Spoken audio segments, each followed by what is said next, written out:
Итак, вот тот самый загадочный звук неизвестного происхождения.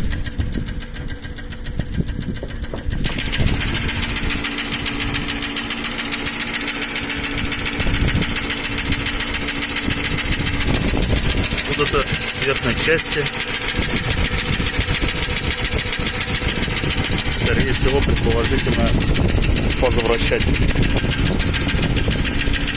Ни на что не влияет звук, ни на тягу, ни на что не влияет. Появился после замены колец и маслосъемных колпачков примерно через 3000 километров. Ни на что не влияет.